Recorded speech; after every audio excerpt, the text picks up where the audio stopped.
In a serene valley, cradled by ancient towering peaks, lived Elara, a young woman whose spirit glowed as brightly as the morning sun. Her days were a tapestry woven with quiet acts of kindness, a gentle touch for a wilting flower, a helping hand for a neighbour in need, a comforting word for a troubled heart. She saw the world not just with her eyes, but with an open heart, always ready to share a piece of her warmth. As autumn deepened, painting the landscape in magnificent hues of gold, crimson and burnt orange, a palpable shift occurred in the valley. The usual bustling sounds of harvest faded, replaced by a quiet apprehension. Whispers of a harsh, unforgiving winter began to circulate, casting long shadows over the villagers' faces. Supplies were dwindling, and the chill in the air bit sharper than usual, hinting at the severity to come.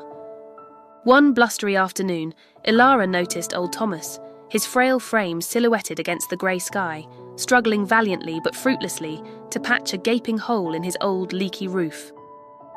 The wind, a cruel adversary, tore at the loose shingles, making his task impossible. Without a moment's hesitation, her compassionate nature took over.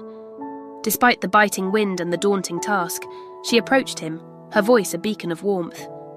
"Let me help, Thomas," she offered, her hands already reaching for fallen timber. Her simple, selfless act, seemingly insignificant in the face of the impending winter, sparked a ripple. Mrs. Gable, watching from her window, was moved by Elara's dedication. She emerged with hot cider, offering not just warmth but her own strong hands to hold the ladder steady. Then young Finn, usually shy, appeared with his father's tools, eager to contribute.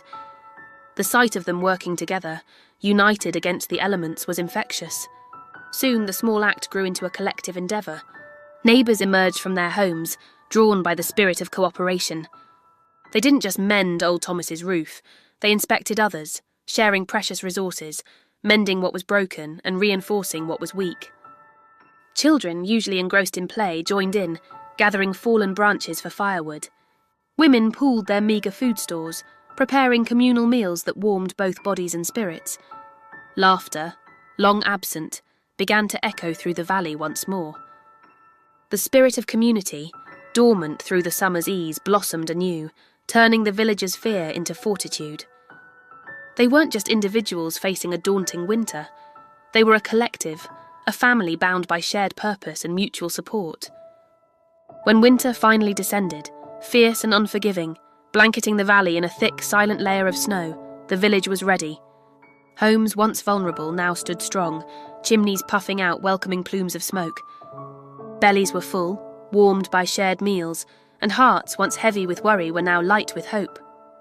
Elara's initial act of kindness had not only mended physical structures, but had also meticulously woven a stronger, more resilient community, ready to face any storm together.